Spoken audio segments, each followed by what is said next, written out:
Latest news के लिए subscribe करें और बेल और आइकन बात पर हम क्लिक लोग के करें। समक्ष रहते तक हुई और उसके बाद में ये बयान सीमित रूप से आना, मैं नहीं समझता कि मेरी स्थिति अब ऐसी है कि तब तक मैं इस सदन में उपस्थित हूं जब तक स्थिति का शासन की तरफ से स्पष्ट जवाब ना आए।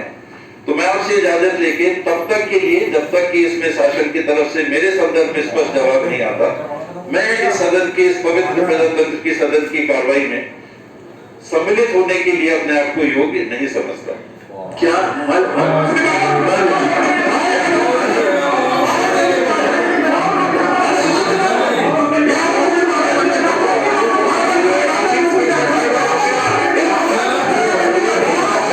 विधायक बृहस्पति सिंह के काफिले पर हुए हमले की गूंज आज विधानसभा में सुनाई दी। इस मामले को लेकर सदन में जोरदार हंगामा हुआ। उसके बाद मुख्यमंत्री और स्वास्थ्य मंत्री आमने सामने आ गए।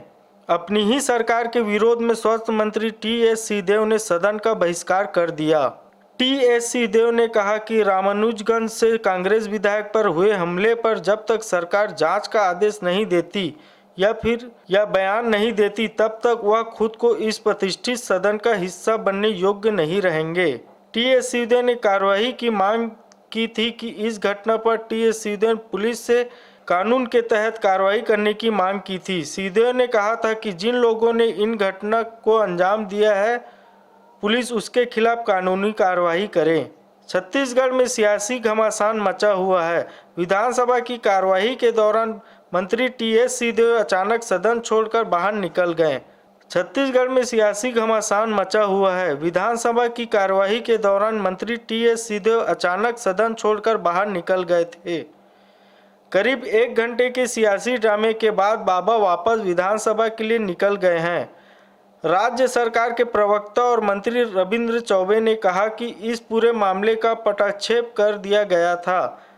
टी.एस. सिंहदेव साहब टिप्पणी कर सदन छोड़कर चले गए। हमें लगता है ये गलतफहमी की वजह से ऐसा हुआ होगा। उनसे चर्चा कर इस मामले को सुलझा लिया जाएगा। मुझे लगता है कि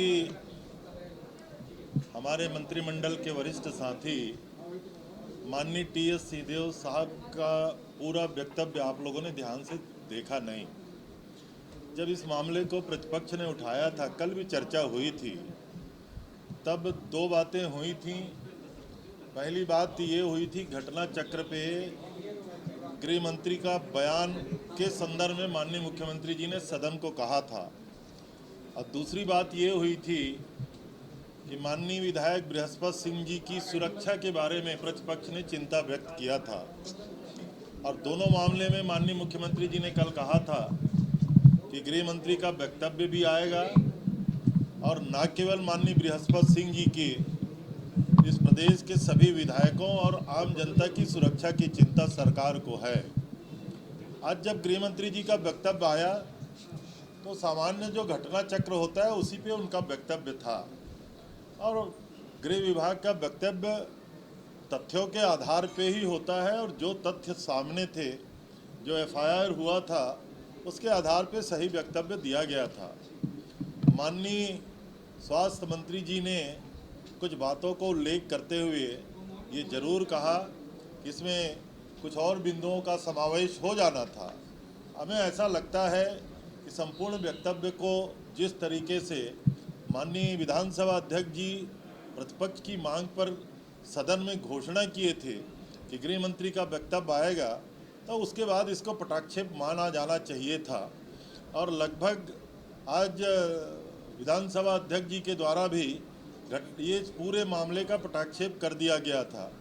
प्रश्न केवल ये था कि माननीय सिंहदेव साहब के द्वारा चलते हुए वक्तव्य के तत्काल पश्चात उसमें टिप्पणी करके वो सदन से छोड़ के चले गए।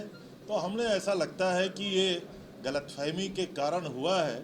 माननीय सिंहदेव साहब से बातचीत करके सब मामला सुलझा लिया जाएगा।